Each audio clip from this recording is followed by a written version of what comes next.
अध्याय 15 के प्रश्नावली 2 का चौथा प्रश्न है, एक बेलनाकार स्तंभ का व्यास 50 सेंटीमीटर और ऊंचाई 3.5 मीटर। बेलन के वक्र पृष्ठ की रंगाई का लागत मूल्य ज्ञात कीजिए यदि दर 12.50 मतलब 12.5 रुपया प्रति वर्ग मीटर दिया हुआ है। ठीक है, चलो हल करते हैं इस प्रश्न को। तो सबसे पहले क्या बना लेते हैं, बेलन बना लेते हैं ना।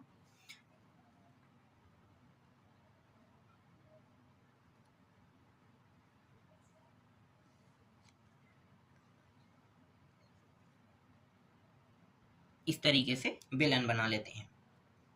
अब बेलन का क्या क्या दिया हुआ है, व्यास दिया हुआ है।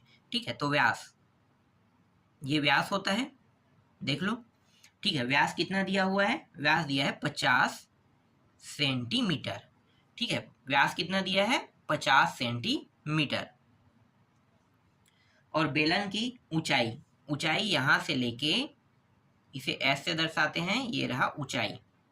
ठीक है, ऊंचाई दिया हुआ है इस प्रश्न में 3.5 मीटर दिया हुआ है। ठीक है, देखो ये व्यास है, व्यास को हम डी से दर्शाते हैं। ठीक है, और ये कितना दिया है, 50 सेंटीमीटर दिया है, और ऊंचाई कितना है, 3.5 मीटर। ध्यान देना, यहाँ पे सेंटीमीटर है और ये मीटर है, तो सेंटीमीटर अगर मीटर में मान दिया है तो दोनों हल नहीं हो सकता। हल करने के लिए क्या करना पड़ेगा, या तो मुझे सेंटीमीटर को मीटर में बदलना पड़ेगा या फिर इस मीटर को मुझे सेंटीमीटर में बदलना पड़ेगा, तभी ये हल हो सकता है। ठीक है, चलो अब यहाँ पे जो दिया है उसको लिख लेते हैं। तो यहाँ पे दिया हुआ है इस प्रश्न में, बेलनाकार स्तंभ का व्यास, ठीक है, जिसे हम किससे दर्शाते हैं, डी से। कितना दिया हुआ है, 50 सेंटीमीटर दिया हुआ है। ठीक है, ये थोड़ा सा तिरछा हो रहा है, चलो कोई बात नहीं, मैं सुधार लूंगा इसे। ठीक है, ऐसे कर लेते हैं। तो बेलनाकार स्तंभ का व्यास डी बराबर कितना है, 50 सेंटीमीटर है। ठीक है, और क्या दिया हुआ है, ऊंचाई दिया हुआ है। इसकी ऊंचाई जो है, ऊंचाई को हम एस से दर्शाते हैं। ऊंचाई दिया हुआ है 3.5 मीटर, है ना, आप एम भी लिख सकते हो। तो ऊंचाई दिया है 3.5 मीटर दिया हुआ है। सबसे पहले हम क्या करेंगे, सबसे पहले हम ना इस व्यास को त्रिज्या में बदलेंगे। ठीक है, मतलब त्रिज्या निकालेंगे। ठीक है, तो बेलन, ये जो बेलनाकार है जिसे हम बेलन कहते हैं, तो बेलन की त्रिज्या, जिसे हम आर से दर्शाते हैं, और ये क्या होगा, d/2 होगा। ठीक है, त्रिज्या निकालेंगे कैसे, d/2 मतलब व्यास अपान 2। तो रख दो मान को, d का मान कितना है, 50 सेंटीमीटर, और ये 2 भाग 2 कितना आएगा, 25 सेंटीमीटर आएगा। ठीक है, कितना आएगा, 25 सेंटीमीटर। अब इस 25 सेंटीमीटर को मैं किसमें बदल लेता हूँ, मीटर में। ठीक है, तो मीटर में बदल लेते हैं। तो आप सभी को पता होगा, ठीक है, मीटर में बदलने का तरीका क्या है, नहीं पता है तो मैं आपको बता देता हूँ। देखो, 1 मीटर में 100 सेंटीमीटर होता है बिल्कुल। तो मैं क्या करूंगा, इस 25 सेंटीमीटर को 100 से क्या कर दूंगा, भाग दे दूंगा। ठीक है, कितने से, 100 से। तो ये किस में चेंज हो गया, मीटर में चेंज हो गया। ठीक है, अगर मैं इसको सेंटीमीटर में चेंज करता तो इसका तरीका क्या होता, देखो दोनों का तरीका अलग है, दोनों भाग नहीं होता है। देखो, भाग हमेशा वो होता है जो छोटा होता है, बड़ा जो होता है वो गुणा होता है। ठीक है, तो सेंटीमीटर बड़ा है कि मीटर बड़ा है, मीटर बड़ा है ना सेंटीमीटर से। तो सेंटीमीटर से मीटर बड़ा है, तो मीटर के साथ गुणा होगा कि भाग होगा, गुणा होगा मीटर के साथ। और छोटा कौन है, सेंटीमीटर, तो सेंटीमीटर के साथ क्या होगा, भाग होगा। ठीक है, यही इसका ट्रिक है, याद रखना। तो देखो, ये जो 3 मैं यहाँ पे साइड पे बता देता हूँ, 3.5 जो है, अगर इसको मुझे मीटर में बदलना है तो कितने से गुणा करूंगा, 100 सेंटीमीटर। क्यों, क्योंकि 1 मीटर में 100 सेंटीमीटर होता है, तो सेंटीमीटर में बदलेंगे तो 100 से ही गुणा करना पड़ेगा। तो इसे मैं 100 से गुणा करूंगा। देखो, जब मैं सेंटीमीटर को मीटर में चेंज करूंगा तो भाग करूंगा, और मीटर को जब मैं सेंटीमीटर में चेंज करूंगा तो मैं गुणा करूंगा। ठीक है, यही इसका ट्रिक है।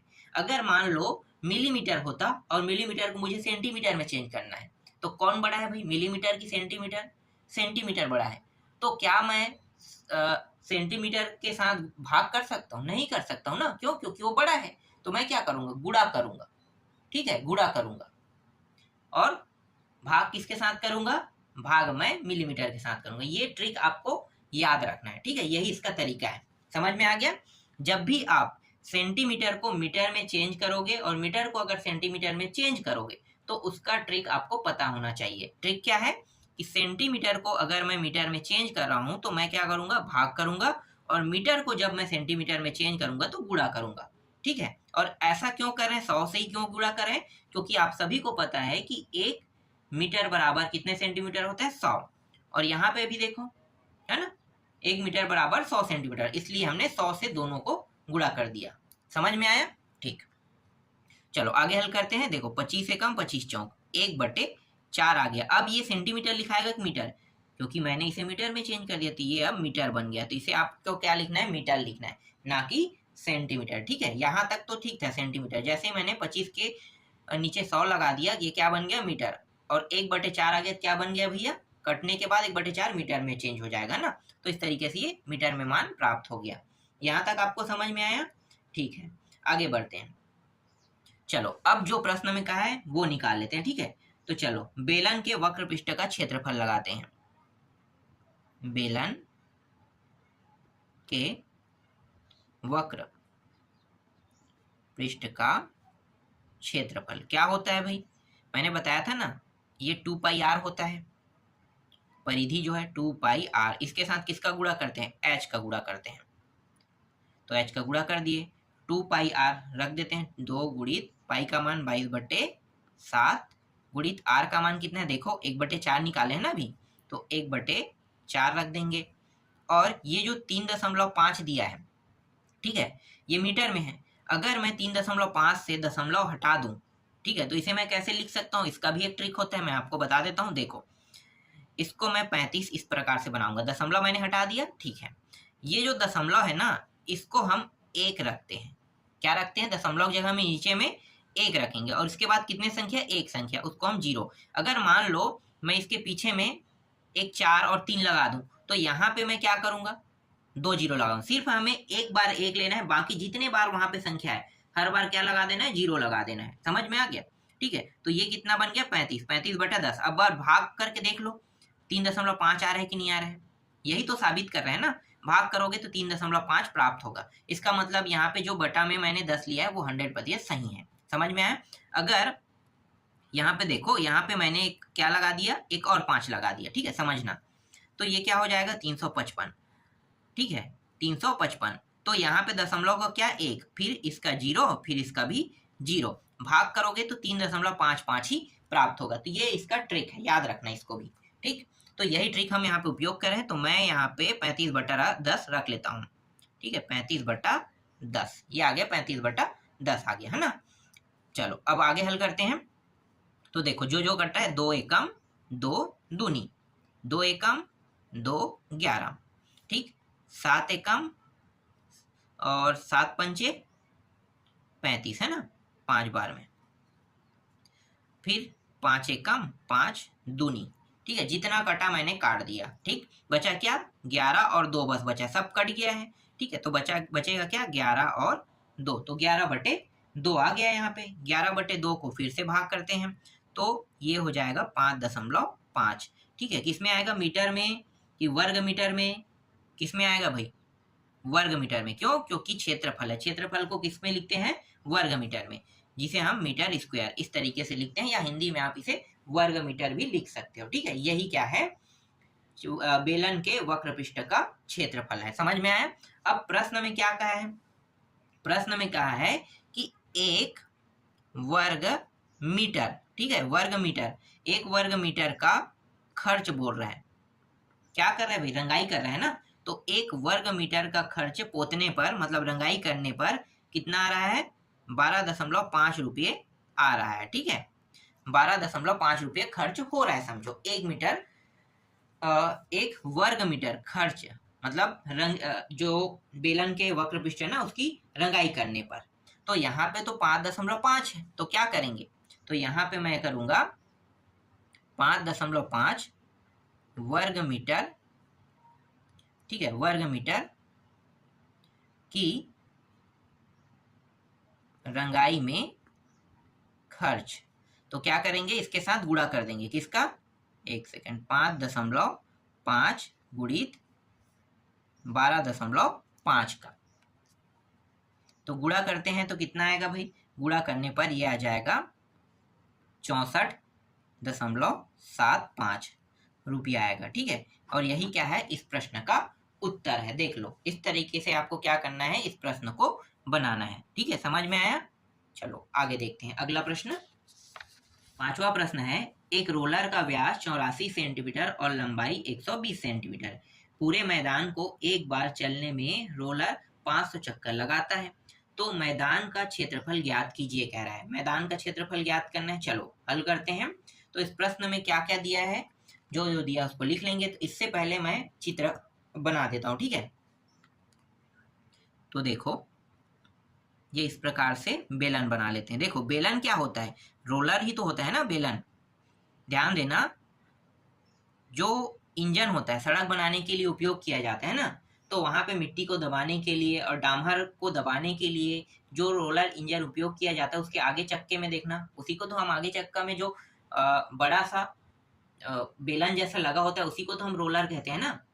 तो वो रोलर इंजन वही है। ठीक है, अब उसके जो आगे के जो चक्के हैं उसको मैंने निकाल के यहाँ पे बना दिया, समझो। ठीक है, रोलर। अब वो रोलर जब चलाएगा तो पूरा एक चक्कर, अगर वो मैदान के रूप में हो गोल, ठीक है, तो उसको एक चक्कर पूरा लगाने में और उसके चक्का को घूमने में कितने बार लगता है, 500 बार लगता है ना। 500 चक्कर लगाता है, समझो। एक बार मतलब एक चक्कर लगाने में 500 बार क्या करता है, उसके रोलर जो है वो घूमता है। ठीक, समझो यहाँ पे। ठीक है, तो चलो देखते हैं इसमें क्या क्या दिया हुआ है। इसमें दिया हुआ है व्यास दिया हुआ है 84 सेंटीमीटर। ठीक है, जिसे हम किससे दर्शाते हैं, डी से। और इस प्रश्न में लंबाई का है, तो मैं आपको बता दूं कि लंबाई और ऊंचाई अलग नहीं है, एक ही है। ठीक है, कई बार आप लोग ऐसे प्रश्नों को देखकर कंफ्यूज हो सकते हो, तो मैं यहाँ पे स्पष्टीकरण कर देता हूँ। लंबाई, चौड़ाई, ऊंचाई बेलन वाले प्रश्न में तीनों एक है, अलग नहीं है, याद रखना। ठीक है, तीनों एक है। अगर ऊंचाई कह देता है तो आपको तो पता चल जाएगा कि बेलन की ऊंचाई। ठीक है, लेकिन अगर इसी को लंबाई कह देगा तो आप लोग सोचोगे कि लंबाई कह रहा है, मैं कहाँ पे लिखूं, कहाँ पे डालूं। तो ये मत समझना कि ये अलग है। ऊंचाई को ही हम यहाँ पे क्या कहते हैं, लंबाई कहते हैं बेलन वाले में। और अगर चौड़ाई भी कह देगा तो भी हमें क्या लेना है, ऊंचाई को ही समझना है। ठीक है, तीनों एक है, अलग नहीं है। और ये जो लंबाई है वो दिया हुआ इस प्रश्न में 120 सेंटीमीटर दिया है। ठीक है, तीनों अलग नहीं है, तीनों एक है। मान लो इसे मैं ऐसा ना बना के मैं इसे इस तरीके से बना दूं तो बेढ़ा, ठीक, घुमा दूंगा तो ऊंचाई तो नहीं रहेगा, लंबाई बन जाएगा वही। ठीक है, तो यही सिर्फ डिफरेंस है, बाकी कोई डिफरेंस नहीं है ना। इसीलिए तीनों को आपको एक ही समझना है। चलो आगे हल करते हैं। अब जो जो दिया उसको लिख लेते हैं। तो इस प्रश्न में दिया हुआ है रोलर का व्यास दिया हुआ है, जिसे हम दर्शाते हैं डी से। और डी बराबर ये कितना दिया हुआ है, 84 सेंटीमीटर दिया है। यहीं से हम त्रिज्या निकाल लेते हैं। त्रिज्या क्या होता है, डी अपान 2। तो 84/2 बराबर ये हो गया 42 सेंटीमीटर। ठीक है, तो आर का मान कितना आया, 42 सेंटीमीटर आया। फिर रोलर की ऊंचाई निकाल लेते हैं ना। तो रोलर की ऊंचाई कितना दिया है भाई प्रश्न में, ऊंचाई को हम ऐसे दर्शाते हैं, ऐसे भी लिख लेते हैं। दिया हुआ है 120, या लंबाई भी कह सकते हो। ठीक है, 120 सेंटीमीटर। ठीक है, सबसे पहले हम क्या करने वाले हैं, वक्र पृष्ठ का क्षेत्रफल लगाने वाले हैं। तो लिखो यहाँ पे रोलर का वक्र पृष्ठ। ठीक है, वक्र पृष्ठ का क्षेत्रफल, रोलर का वक्र पृष्ठ का क्षेत्रफल तो क्या होता है, 2πRh, यही होता है सूत्र। ठीक है, मानों को रख दो।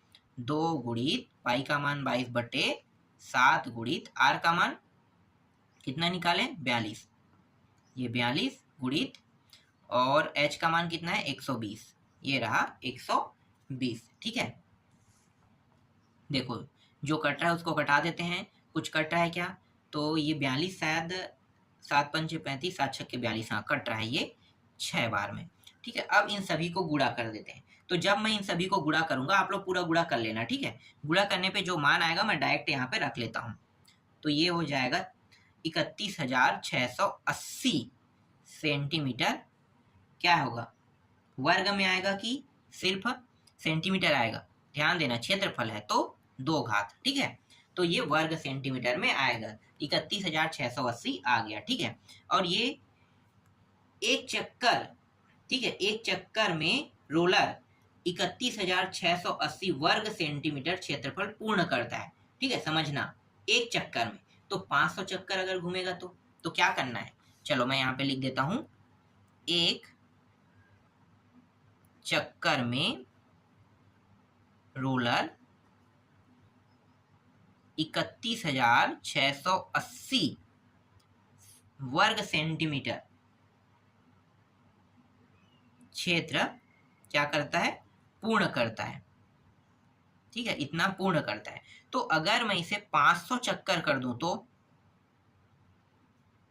चक्कर में रोलर कितना करेगा, 31,680 के साथ गुणा हो जाएगा इस 500 का, ठीक है। जब हम इसका गुणा करेंगे तो ये हो जाएगा 0, 8 पंचे 40, फिर ये 6 के साथ होगा तो ये 8 आ गया, और ये 5 और ये 1, ठीक है, इतना, और पीछे में ठीक है 3 0, ठीक। तो ये मान हमें क्या होगा, प्राप्त होगा। तो देखो यहाँ पे 15,840, इसके बाद 3 0, इतना यहाँ पे आ रहा है, और ये इसका क्या है, फाइनल उत्तर है। अगर आप चाहो तो इसे मीटर में बदल सकते हो, ठीक है, किस में बदल सकते हो, मीटर में, चाहो तो, ठीक है। लेकिन हमारा उत्तर ये भी सही है। अगर आप मीटर में बदलना चाहते हैं तो यहाँ पे मैं मीटर में बदल के भी आपको दिखा देता हूँ, ठीक। करना क्या है मीटर में बदलने के लिए, तो मीटर में बदलने के लिए आपको क्या करना है, 1 मीटर बराबर कितना सेंटीमीटर होता है, तो यहाँ पे ये जो पहले मान है ना, इसको पूरा उतार लेते हैं इस तरीके से, ठीक। 1 मीटर बराबर होता है 100 सेंटीमीटर, ठीक है, कितना होता है, 100 सेंटीमीटर। लेकिन यहाँ तो क्या है, सेंटीमीटर का 2 घात है, तो मतलब क्या होगा, 100 का 2 बार गुणा होगा। कितने बार, 2 बार, याद रखना। अगर सिर्फ सेंटीमीटर में होता तो हम क्या करते, सिर्फ 100 बस से भाग करते, लेकिन यहाँ पे क्या है, सेंटीमीटर का 2 घात है, तो इसलिए हम क्या करेंगे, 100 को 2 बार गुणा करेंगे। कितने बार, 2 बार। समझ में आ रहा है, ये चीज ध्यान देना ना। अगर यहाँ पे 3 घात होता तो, घन सेंटीमीटर होता तो 100 को मैं 3 बार गुणा करता नीचे में, ठीक है, और उसके बाद इसको ऊपर वाले से भाग कर देते, यही होता है। तो यहाँ पे 2 घात है, इसलिए 2 बार क्या करेंगे, 100 का गुणा करेंगे। चलो कटा दो, ये कट गया, ये दोनों भी यहाँ पे कट गया। कितना आया, देखो 15 और 84, है ना। तो 15 84 क्या हो रहा है, इस प्रश्न का उत्तर आ रहा है।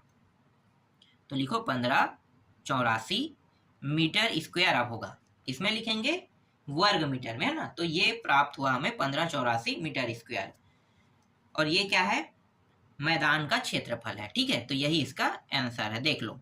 इस तरीके से आपको क्या करना था, बनाना था, ठीक है, और इसी प्रकार से आपको बनाना है। जितना आसान हो सके मैं उतना आसान विधि में आप लोगों को समझाने की कोशिश कर रहा हूँ। आशा करता हूँ कि मैं जो आप लोगों को समझा रहा हूँ वो समझ में आ भी रहा हो, ठीक है। चलो आगे देखते हैं। 6वां प्रश्न है, बेलन का आयतन ज्ञात कीजिए जिसकी त्रिज्या 3 सेंटीमीटर और ऊंचाई 14 सेंटीमीटर दिया हुआ है, ठीक है। तो चलो हल करते हैं। तो देखो यहाँ पे मुझे क्या बनाना है, एक बेलन बनाना है। इस प्रकार से हम लोग बेलन बना लेंगे, ठीक है। अब जो जो दिया है इस बेलन में क्या करेंगे, दर्शा देते हैं। तो यहाँ पे दिया हुआ है, त्रिज्या दिया हुआ है आर को, त्रिज्या को आर से दर्शाते हैं, और आर का मान कितना है, 3 सेंटीमीटर दिया हुआ है, ठीक है। और ऊंचाई कह रहा है, ऊंचाई को हम एच से दर्शाते हैं, एच का मान कितना दिया हुआ है, 14 सेंटीमीटर दिया हुआ है, ठीक है। तो यहाँ पे हम लिख लेते हैं, बेलन की त्रिज्या आर बराबर कितना है, एक सेकंड, यहाँ तो मैं 3 लिखना ही भूल गया था ना, 3 सेंटीमीटर, और बेलन की ऊंचाई h बराबर कितना है, 14 सेंटीमीटर, ठीक है। अब इस प्रश्न में निकालना है बेलन का आयतन। बेलन के आयतन का सूत्र क्या होता है, तो देखो ये जो वृत्त है, ठीक है, वृत्त का क्षेत्रफल का सूत्र क्या होता है, पाई आर स्क्वायर होता है, पाई आर स्क्वायर। बस इसके साथ एच का क्या कर देना है, गुणा कर देना है। ठीक है, किसका गुणा कर देना है, एच का गुणा कर देना है। तो ये क्या बन जाएगा, बेलन का आयतन का सूत्र बन जाएगा। ठीक है, आगे हल करते हैं। पाई का मान होता है 22/7, आर का मान कितना है 3, तो 3 का 2 बार कर देते हैं, 3 का वर्ग मतलब 3 को 2 बार लिखना है। ठीक है, और इसके बाद 14, 7 एकम 7 दूनी 14, इस तरीके से हम कटा देते हैं। अब जो बचा है इन सभी को क्या करेंगे, गुणा करेंगे। गुणा करेंगे कितना आ जाएगा, मैं डायरेक्ट लिख देता हूँ 396। ठीक है, अब ये आयतन है, तो आयतन जो है वो यहाँ पे सेंटीमीटर दिया है ना, तो सेंटीमीटर में लिखेंगे कि वर्ग सेंटीमीटर में लिखेंगे कि घन सेंटीमीटर में लिखेंगे, ये बताओ। तो मैंने आप लोगों को इससे पहले वाले वीडियो में बताया था कि अगर किसी की लंबाई निकालना है, ऊंचाई निकालना है, ठीक है, या चौड़ाई निकालना है, तब आप उसको सेंटीमीटर में लिख सकते हो या मीटर में। अगर मीटर में दिया है तो मीटर में लिखो, सेंटीमीटर यहाँ पे सेंटीमीटर में दिया है तो मैं इसको क्या करूंगा, सेंटीमीटर में लिखूंगा। जब मैं क्षेत्रफल निकालूंगा तो क्षेत्रफल का मान किस में लिखेंगे भाई, वर्ग सेंटीमीटर में लिखेंगे। ठीक है, किस में लिखेंगे, वर्ग सेंटीमीटर में। लेकिन ये तो आयतन है, तो आयतन को किस में लिखेंगे, घन सेंटीमीटर में। ठीक है, तो घन सेंटीमीटर ये रहा। हिंदी में इसे घन, 1 मिनट, 3 घात लगाना है, 2 घात में लगा रहा हूँ। ठीक है, ये हो गया घन सेंटीमीटर। ठीक है, आप हिंदी में इसे घन सेंटीमीटर लिख सकते हो या फिर अंग्रेजी में लिखोगे तो सेंटीमीटर क्यूब लिखोगे। ठीक है, इस प्रकार से इसका मतलब एक ही है, दोनों हिंदी और अंग्रेजी, बस में बोलने में अंतर है। ठीक है, ये सेंटीमीटर क्यूब है, और अगर आप इसे हिंदी में लिखोगे तो घन सेंटीमीटर लिखोगे। ठीक है, तो यही क्या है, इस प्रश्न का उत्तर है। तो इस तरीके से 6 तक के मैं अभी आपको प्रश्नों का उत्तर दे रहा हूँ।